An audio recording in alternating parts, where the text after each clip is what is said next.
And with that, I'll turn it over and welcome Terry Bassey-Cook, the Director of Counseling, Disability and Health Services, and Annette Smyche, our nurse practitioner. So good evening. I'll talk to you first a little bit about counseling services, and then I'll turn things over to Annette to talk to you about health services specifically, and then we'll entertain some questions that you might have. So counseling services, we've got 4 counselors available to meet with the students. The counseling services office hours are from 8 a.m. until 5 p.m. on Monday through Thursday, and 8 a.m. to 4 p.m. on Friday. This year, because of COVID, we're going to be meeting with students virtually through telehealth and telecounseling appointments. So students will log on and have an appointment virtually, just like we're meeting this evening. We've been doing that with students since last March when students went home, and it's been working out quite nicely for us. We also have on-call availability, so in the evening, after hours, and on weekends, we have a counselor on call. So if students need to speak with a counselor in the evenings, they can simply get a hold of somebody in residence life, or they can call the campus police and they will give us a call and we'll talk to the student in the evening or weekends. So the counseling services are free for the students. They're a confidential service. And because most of the students are 18 years of age or older, counseling services are a little different than they are in the high school setting. So we will not talk to or talk about a student to faculty, parents, other students, other staff members of the university without the student's written consent to do so. So some students come to the campus with prior histories of counseling services. Students who want to transition over with us and have their counseling services continued at the university can do so. If they've been taking psychotropic medications, we will not be able to support those in health services, but we will monitor them with the student for compliance and for iatrogenic effects. And we'll also work back with a psychiatrist or the prescribing PCP who is managing those medications for the student from home. So again, students can schedule with us online. We try to make it pretty easy to get a hold of us. So at the bottom of the SHU homepage, students can log on there. They can pull up a calendar and they can see all of the counselors' availability, and they just select the time that will work for them. We also have 3 hours a day set aside as unscheduled time, or sort of prior to COVID, it was a walk-in time, but now it's going to be a virtual drop-in time. So sometimes a student is just having a bad day and they didn't know ahead of time that it was going to be a bad day.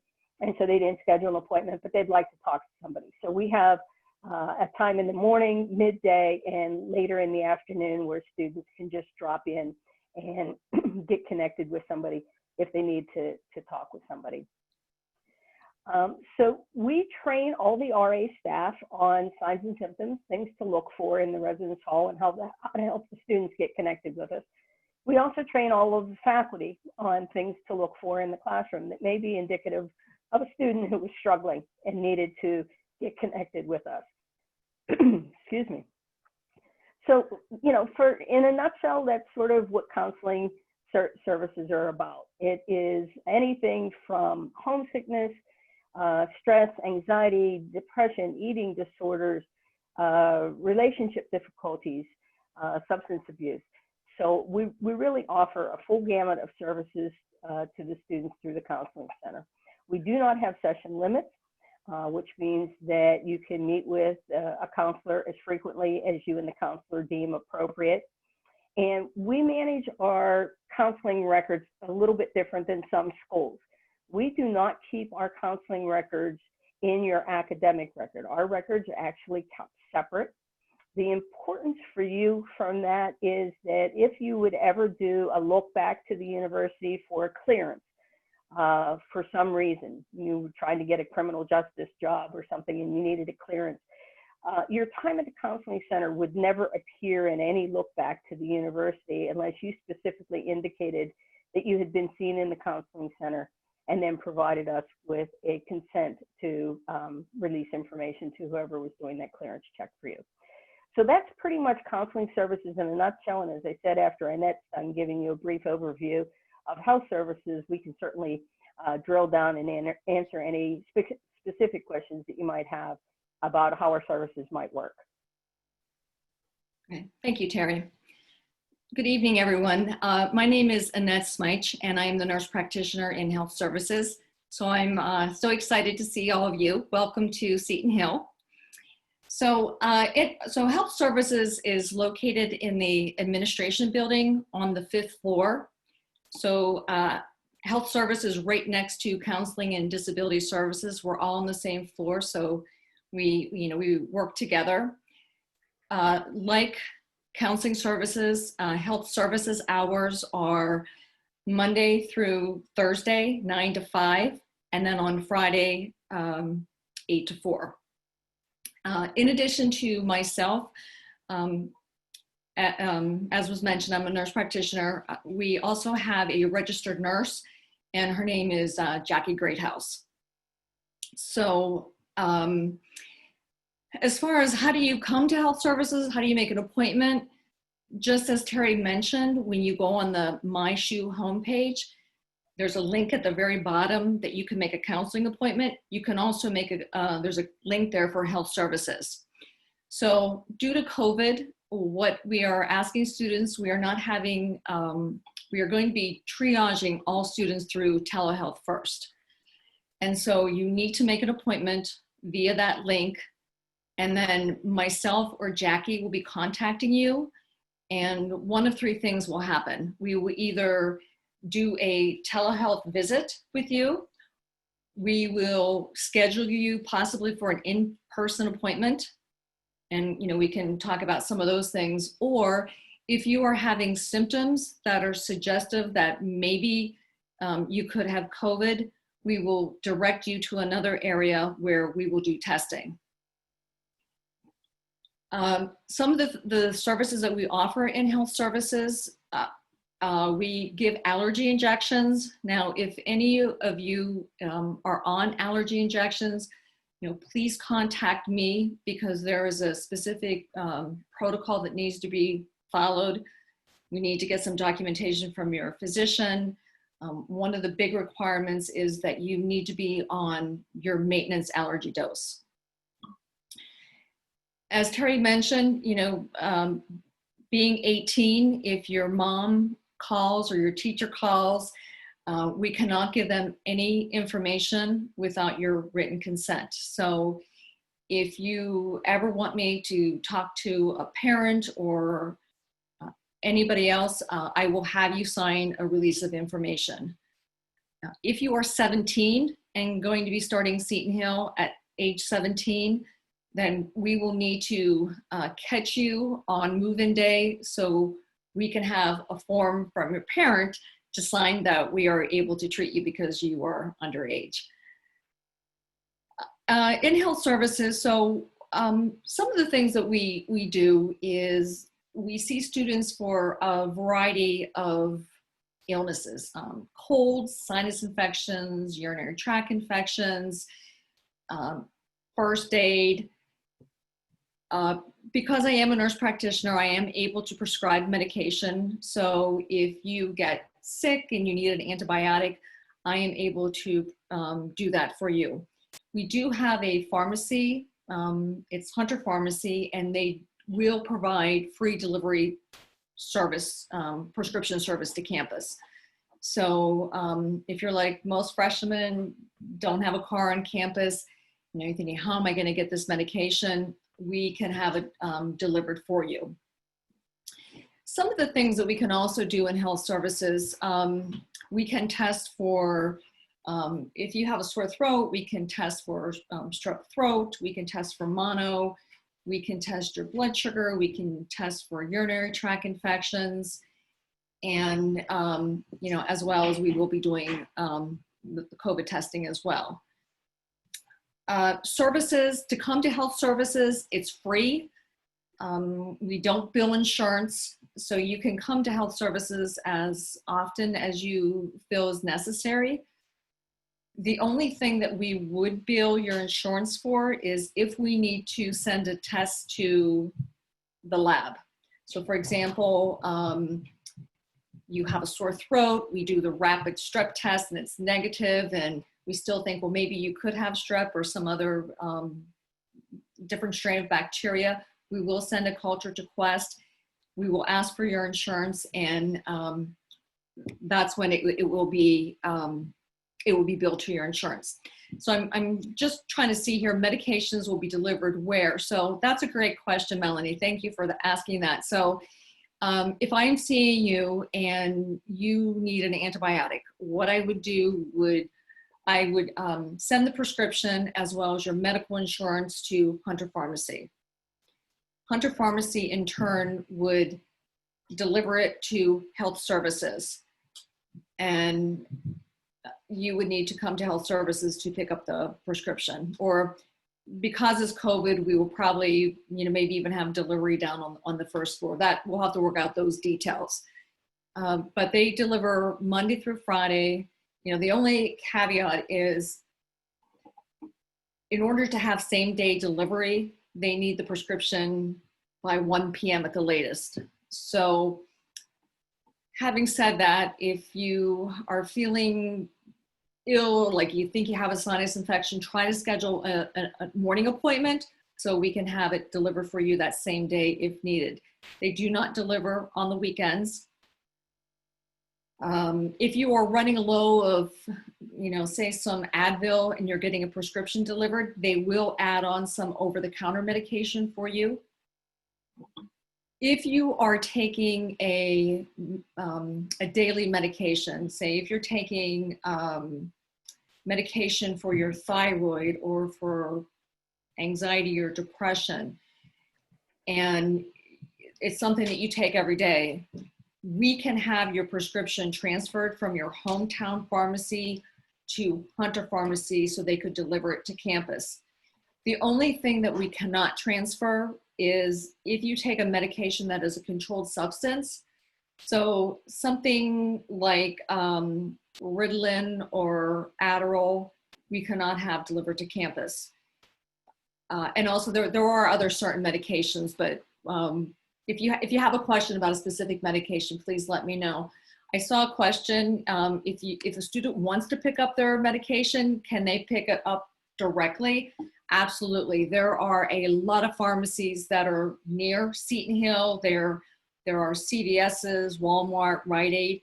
So if you have an insurance plan that your preferred pharmacy is CVS versus Rite Aid, absolutely. Just let me know and I can call the prescription there so you could pick it up. So let me just finish telling you a little bit about health services. And these are great questions. Thank you for having these questions coming. Just tell you a few more other things about health service and I'll go through those questions. So also another thing, I work directly with a lot of specialists. So if I'm seeing you for, say I'm seeing you for an ear infection and, it's just not getting better. We've tried all these antibiotics and they're not working. I will work with you and set up an appointment with a specialist. So there are a lot of specialists that we use, urologists, ENT. Sometimes you need something more than I can provide. So we have a Premier Medical Associates is one of the family practices that see a lot of students. Let me think what else. Oh, one other thing that I want to mention, this is for move-in day. So you probably all have been on MedProctor. If not, please make sure you register and get an account with MedProctor because there are some health requirements that you need to complete. And the biggest one is our immunization requirement. You will be asked to download that form and have it filled out by your healthcare provider. The immunizations that we require are 2 doses of the measles, mumps, and rubella, 2 doses of the chickenpox vaccine, an up-to-date tetanus shot, meningitis, which is called the MCV for You have to have 1 dose on or after your 16th birthday, and also the meningitis B vaccine. There are 2 different types of meningitis B vaccine, either Bexsero or Trumemba. If you have not been able to get your immunization because of COVID, maybe your primary care doctor is not seeing patients right now for routine immunizations, we will be having a Giant Eagle pharmacist present on campus during move-in day. She will have these immunizations so you can get them at that time. The only thing that you must do is check with your insurance company ahead of time. I do know that sometimes insurances, they want you to get your immunizations from a certain, place, maybe not Giant Eagle. So, you definitely want to check to make sure that your insurance will pay for it if you get it at that time.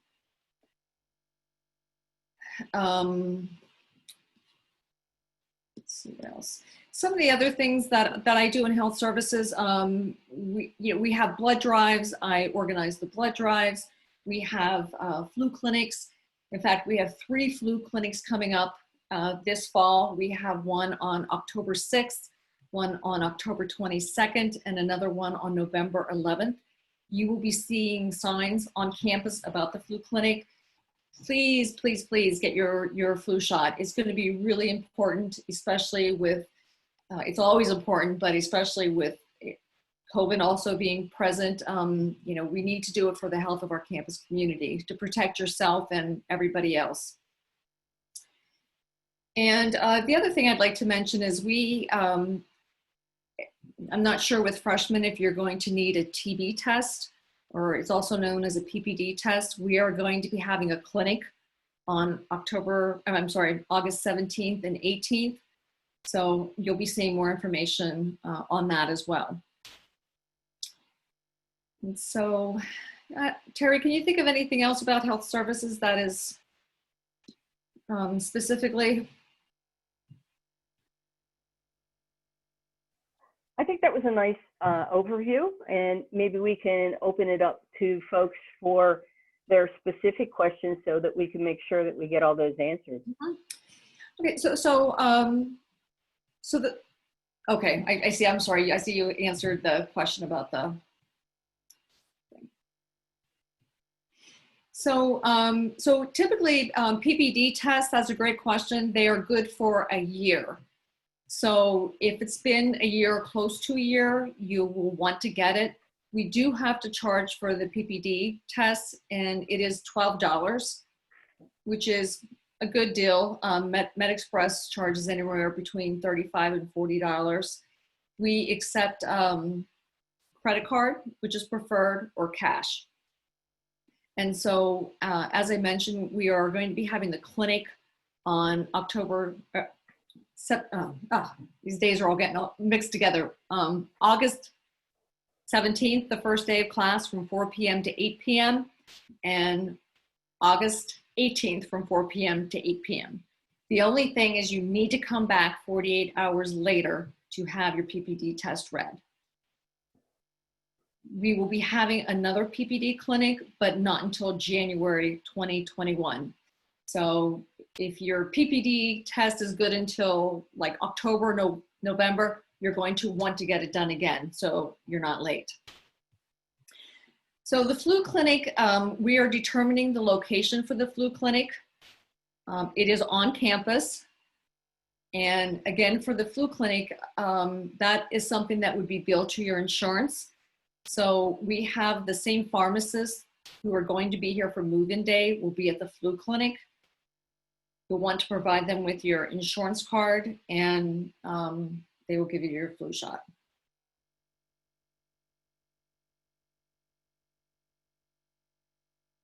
So Annette, do you recall the dates for the flu clinic?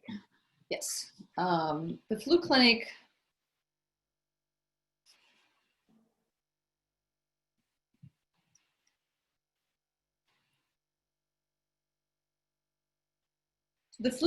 is October 6th. And I do know that on upper campus, which is where the main campus building where you guys are going to be, where your residence halls are, is going to be from 10 to 3. And then we are going to have it at lower campus. So lower campus is the Performing Arts Center building and the Visual Arts Center. So if you have classes down there, the flu clinic will also be down there from 3:30 to 4:30. So October 6th is one date. The second date is October 22nd, same time. And then the third flu clinic is November 11th. And again, the time there will be a little bit shorter since it's the third clinic. But I cannot emphasize enough the importance of please getting your flu vaccine. Since I'm on the flu vaccine, also when you come to campus, one of the things that I'm a big proponent of, you are going to be around a lot of people, and when you're around new people, you're around different germs, and it's really easy to get sick. So please pack yourself a little first aid kit. Actually, we're calling it a COVID kit. Bring some ibuprofen, bring some Tylenol. I'm a huge fan of emergency. Actually, since this whole COVID pandemic has started, myself and Terry and everybody on the Health Services Counseling and Disability team, we are taking emergency every day. And so emergency, it's a little powder. You can get it at Walmart, and you just mix it with your water. For the parents out there, you'll know what I say when I say it tastes like Tang to me. It's pretty good. It does come in multiple flavors, but all it is some extra vitamin C, and it's just going to help boost your immune system. So if you've ever heard of airborne, it's pretty much the same thing. The emergency, though, is a lot less expensive. It's not a brand name. And yes, if you have your immunization records, the question was, if I have my immunization records from my, my primary care provider, will that be sufficient? Yes, as long as your healthcare provider's name is on there and your name's on there, you just upload that to Medicat as you would if you had your immunization form. Yeah, and then if I could add to that, all records have to be in English. Yeah.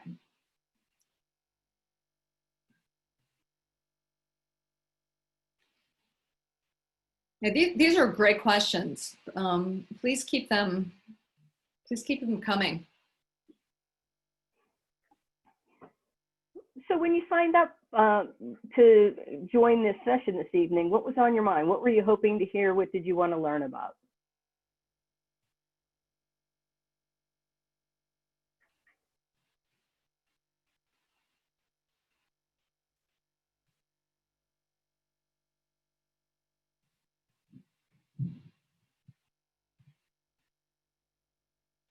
Then you can feel free to text in the chat, or if you want to unmute and talk, you can do that as well.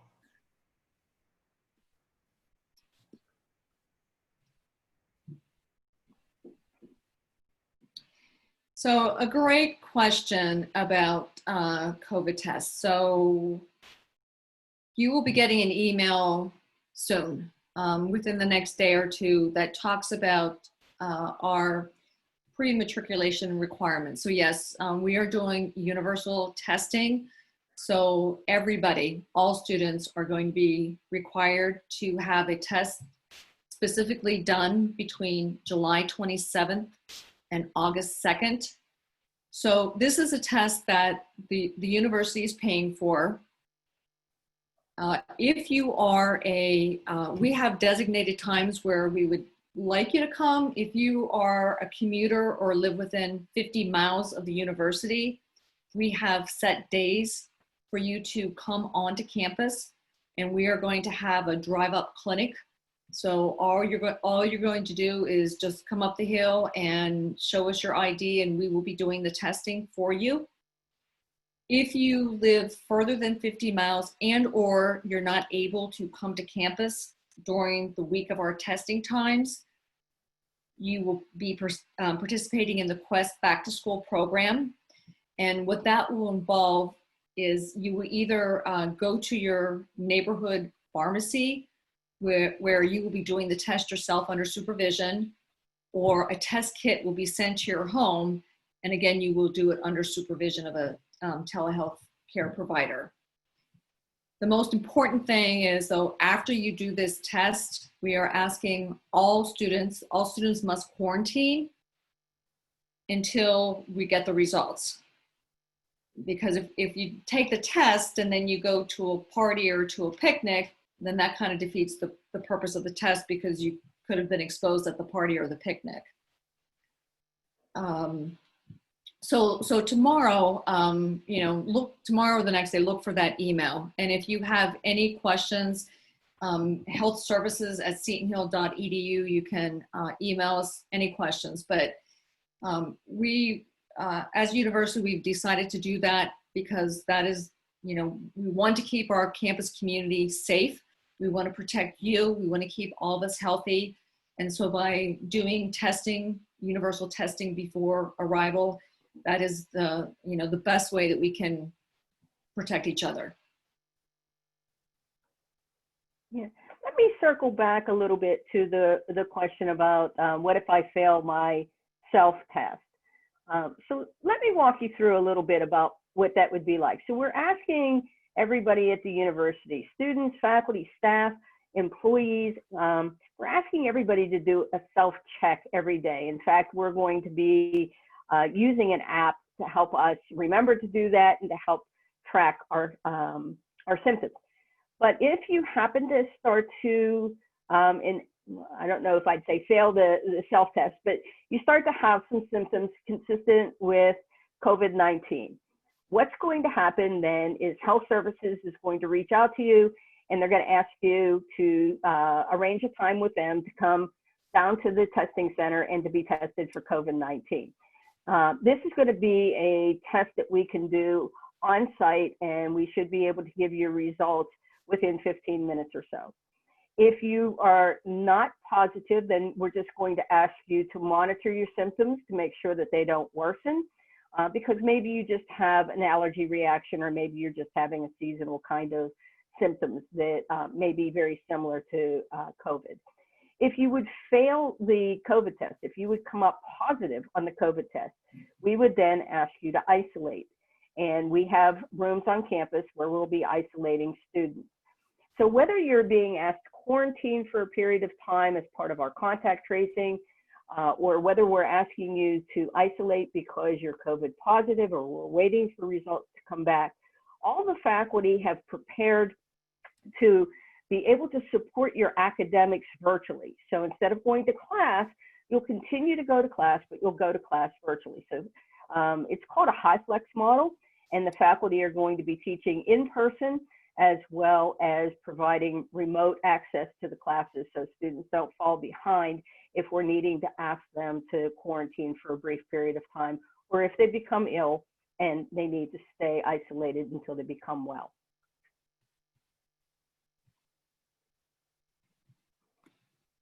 So Matt, maybe you can help us out with some of these questions, because I think that they're probably getting ahead of us here. I'm keeping track and monitoring for you. So the next question that I have in my list to be answered, I completed all of my immunizations on Castle Branch. On what website it says I'm required to take CPR tests, but it's not due until 2022. Is that something I can complete on campus?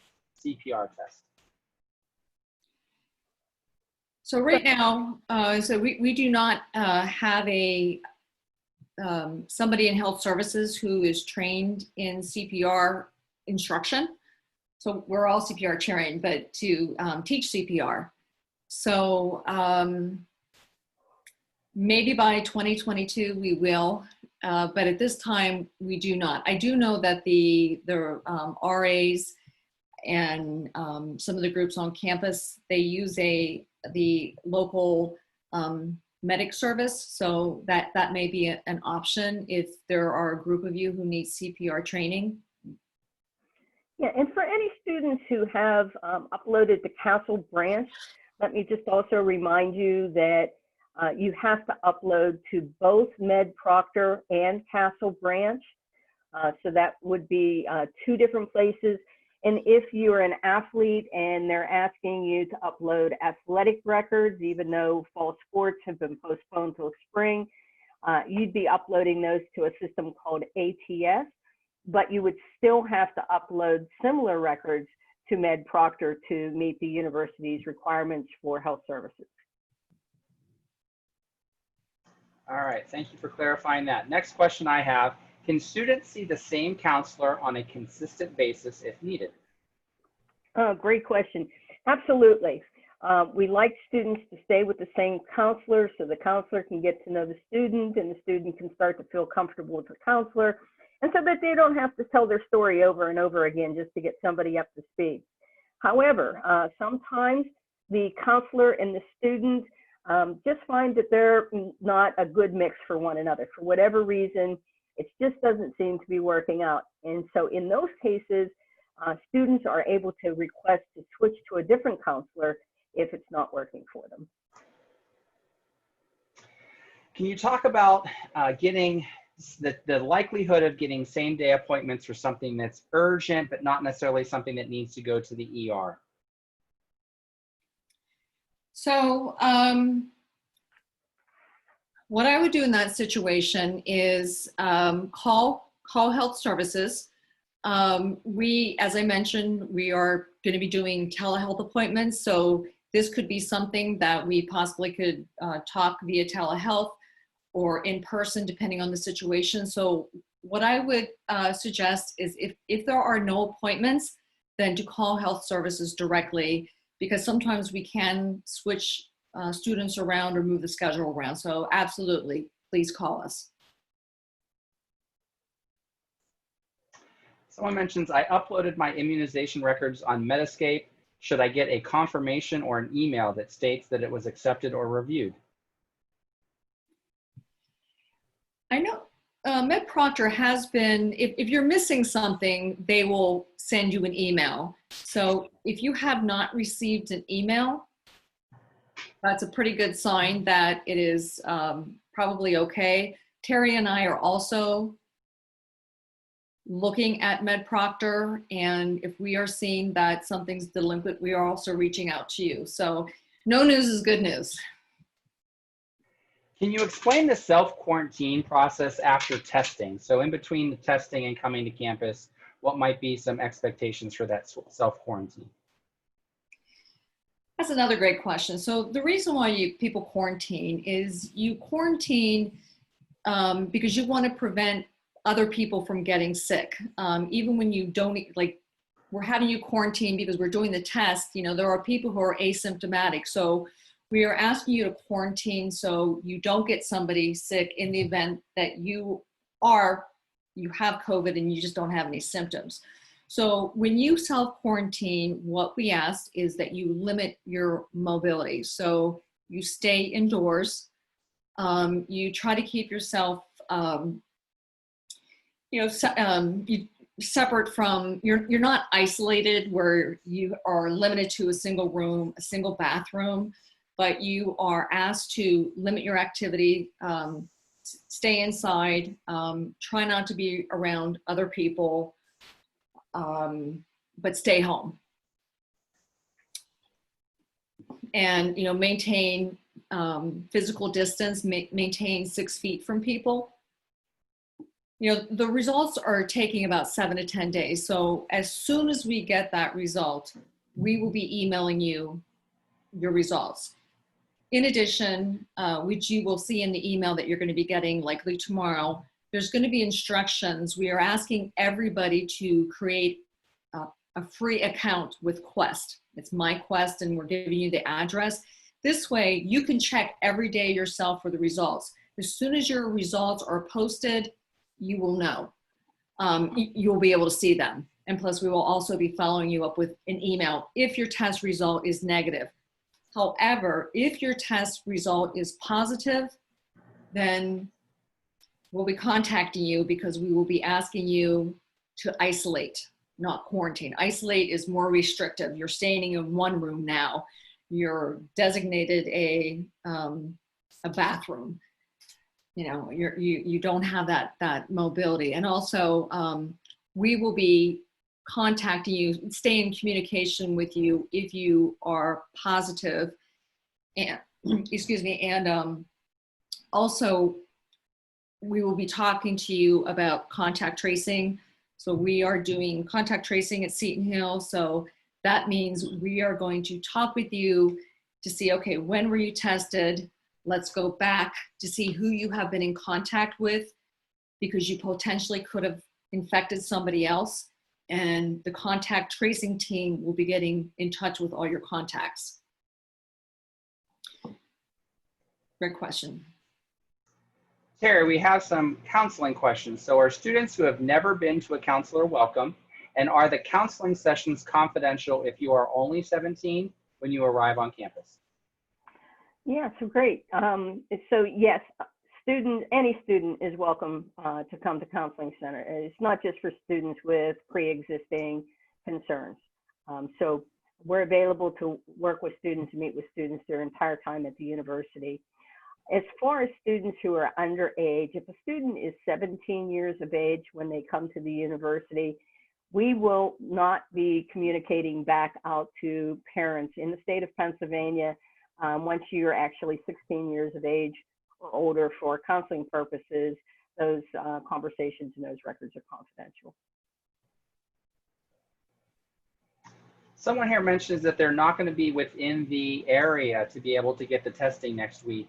And so the options for them, if they're not in the area, to be able to get their test here. So great question. If you are not, even if you are within, even if you're a commuter, if you're not able to come on campus to get your test, then you will need to participate in the Quest Back to School program. And what that involves is either going to a participating Walmart, which you will know what they are, or doing the test yourself at home under the supervision of a telehealth provider. Great question. And the next question, yeah, if you're positive for COVID, yeah, the health department does get the results. We also get the results. This is the reason why we're doing contact tracing, because the health department is so bogged down on getting positive tests to people. So sometimes my experience, there's been a lag. So I will get the results directly for the ones that I'm doing on campus because I'm the ordering person. Someone mentions that they have a Quest lab in their town. Will that be a location for testing? No, great question. Quest Lab does not test for COVID. They do not do the nasal swab. So the nasal swab, nor will they supervise you doing the nasal swab. So the two choices will either be the Walmart, if there's a Walmart that's participating in your area, or collecting it yourself using the telehealth provider who is supervising it. So we had a question about the specific days for COVID testing on campus. Can you walk through that? The COVID testing, and actually I can tell you the times too. The days are July 27th through August 2nd. So July 27th is a Monday. So Monday and Monday, Wednesday, and Thursday, we are testing 9 to 5. On Tuesday, we're testing 9 to 7. Friday, we're testing 9 to 4. And Saturday and Sunday, we're testing 10 to 4. You do not need an appointment. The only thing that you will need is make sure you have some sort of identification. That could be your driver's license. It could be your, well, I guess you wouldn't have your Seton Hill ID, but anything that has your name on it. If you're coming to our drive-up clinic, everybody needs to have a mask on. Myself and nurses who will be doing the test, performing the test, we will be in full PPE, personal protective equipment. So when you see us, we will have a mask on, we will have a face shield, we will have a gown on, gloves. And we will ask you, after we confirm your identification, we will ask you just to pull your mask down. So your mouth is still covered, but your nose is open. And then we will do the test. And then ask you to put your mask back up and then you'll leave. We had a question about the contact tracing. Does it involve GPS tracking? So, so the contact tracing, wait, Terry, how would you answer? We're looking at some apps. So we've made 2 recommendations to the president. One of those 2 recommendations will be chosen. So I'm not really sure exactly which app is going to be chosen by the university. But to answer the question, yes, they involve GPS tracking. I see the next question is if somebody tests positive prior to school starting, great question. And again, that's why we're doing the testing. We want to do our best that we can, whatever the best is that we're coming back with a COVID-free campus. But if you test positive, if one of these tests is positive, then you will be asked to isolate at home and do your isolation, your 14 days of isolation at home. After that, our policy right now is that in order to return to campus, you have to have 2 negative tests. Great question. And look for an email tomorrow, Thursday at the latest, but it should be tomorrow regarding all the specific details about testing. And if after reading that email, you still have questions, I'm going to send the email here. It's just healthservices@setonhill.edu.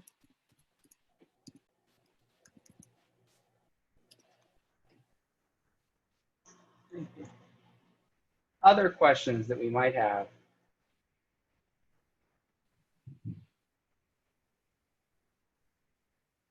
These are all really great questions. So the answer, Nathan, yes, if somebody's isolated at home, they will start classes online. When they're cleared to come to campus, they will then start to attend in-person classes. Great question. I will also add that Welcome Weekend, we are working that many of our presentation sessions that we will have during Welcome Weekend, we will also have opportunities to either Zoom into those or be able to have recordings for you as well. There's a lot of activities that we'll be doing during Welcome Weekend, which is Friday the 14th through Sunday the 16th. And so if you're not able to be on campus during that time for various reasons, we'll work with you as well. It's always best if you're on campus, but if you can't because of this, we would absolutely work with you as well.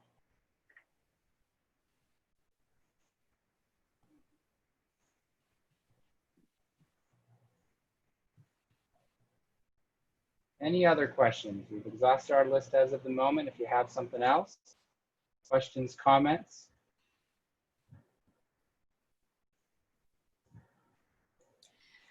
And if I may add, if you have a medical issue, for example, if you have diabetes or if you have a seizure disorder, I would encourage you to please make an appointment with me just to discuss what we do.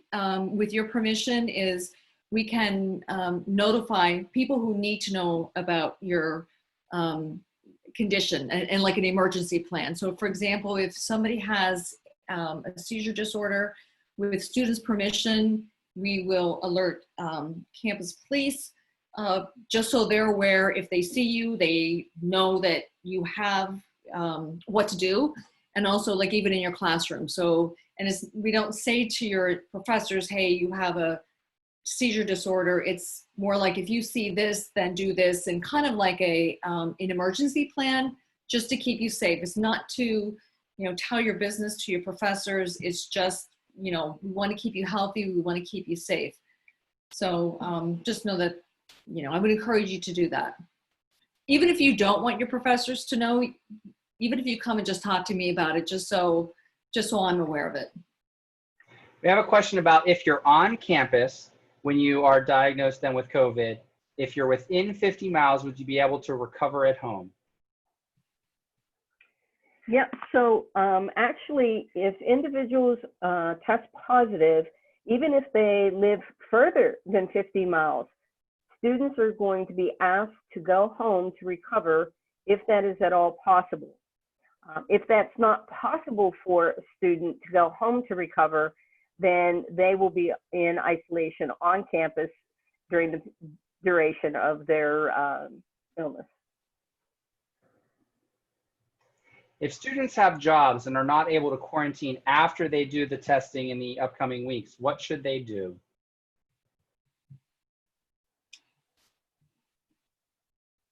That is an excellent question.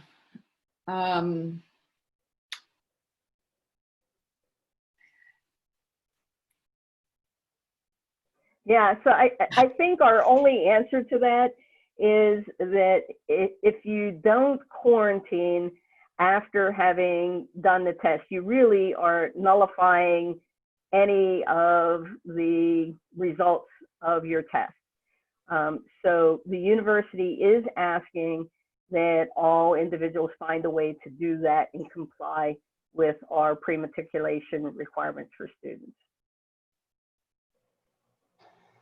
So if you're outside of that 50-mile radius, are you able to be tested on campus? Absolutely. You can come during the times that we're going to have posted. Again, the most important thing is, you have to be tested during that time. And the reason why we picked that time frame is because, results can take 7 to 10 days. And so we want to make sure that we have everybody's results by August 17th. So, absolutely you can. Just remember, after testing, you must quarantine. And I think, it's going to take all of us. It's all of our responsibilities to protect our campus and each other. So we had a question about physical therapy. So if you are an athlete, then we can, there are athletic trainers specifically for the athletes, but if you're not an athlete and you're looking for physical therapy, then we can refer you to an off-campus physical therapy place.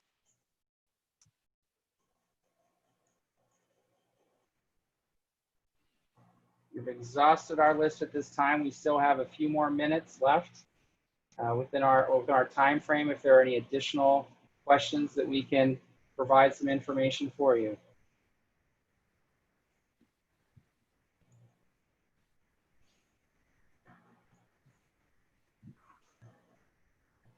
And again, you have the health services email there if you need, if all of a sudden later tonight or in the upcoming days you realize you have another question that pops up, you have that email there for you as well.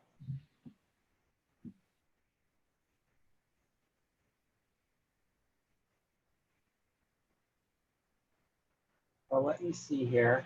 We'll take a second and we'll do, if anyone would like to, I'll get out of the chat, I'll go into gallery view. If we have a group of people who want to turn on their cameras, we'll take our group photo like we normally do at the end of our sessions here. If anyone has their camera, want to turn it over, give us a smile. I'll let you know here. I get everything all set up. Get it on the screen. Yep, you got to fix yourself, get all ready there. All right. Anyone else who wants to turn on their camera? I see the smiles. All right. 3, 2, 1. There we go. With that, maybe did I stall enough for any more questions? All right, we got a thank you. Very informative. Thank you. Terry, Annette, any closing words, anything else to share? I'm going to ask one question. I see there's a question on there. If somebody is referred to an off-campus doctor, do you help with transportation? So the answer is no. So how you would get to that off-campus doctor is if you had a friend or Uber. If you're having an emergency situation and we have to refer you to the emergency room, campus police will transport you to the emergency room. But if you have something that's not urgent but important that you get seen, that you need to go to MedExpress, You will also need to fund your own transportation to MedExpress. The campus police will transport to the ERs though. Well, right, coming from health services.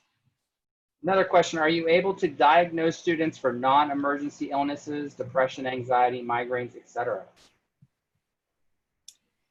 So, something like depression or anxiety, we would, if you're looking for medication, I would talk to you, counseling, Terry would be involved, but something that's a chronic issue, we would refer you to either a psychiatrist or a family care person, family care provider. So think of health services kind of like if you would go to urgent care for something, so it's kind of the acute things. You got a sore throat, you got a sprain, you got a contusion, you have an ear infection, things like that. But if it's something more chronic and long-term, like, attention deficit or, depression or anxiety, something that needs ongoing medical management, then we would refer you out.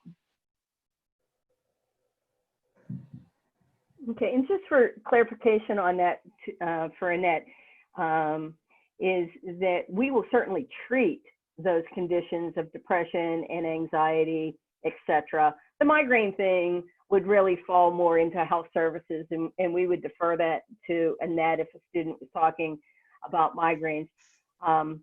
As a licensed counselor, I am able to diagnose for depression and anxiety, but we do not do any medication management. All of that would be referred out for students. And our other counselors are not able to diagnose, but they are under supervision with me, and they can consult with me, and I can give them a working diagnosis so that can inform their treatment planning.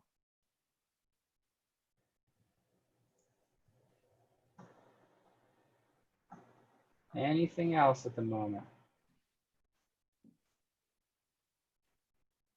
Terry and Ed, anything else to wrap up? No, I'm really impressed with the questions. We're talking about, and just in deference to everybody, this is complicated stuff. We're talking about testing and waiting periods and quarantine and isolation. And so please feel free to continue to reach out to us and email us with your questions because this is uncharted waters for everybody. And we will be very glad to spend as much time with you as needed to make sure that you get the questions answered that you have.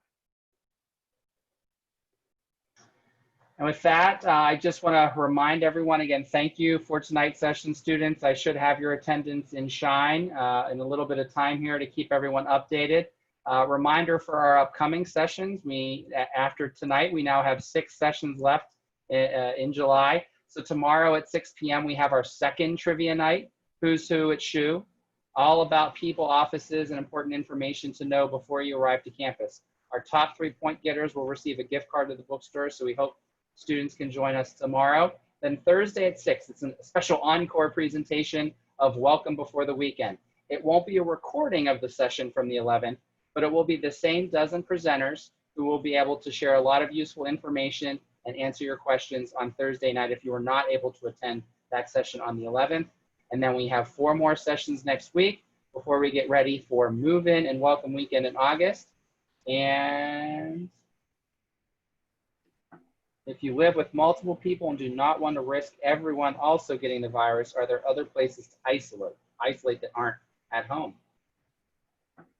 So yes, the university has set aside housing that we can use, and we would temporarily relocate students who needed to isolate so that they weren't around their roommates. Does everyone have to get tested? Yes, the pre-matriculation program is that all students, that would be upper class students, graduate students, first year students, everybody is being required to get tested.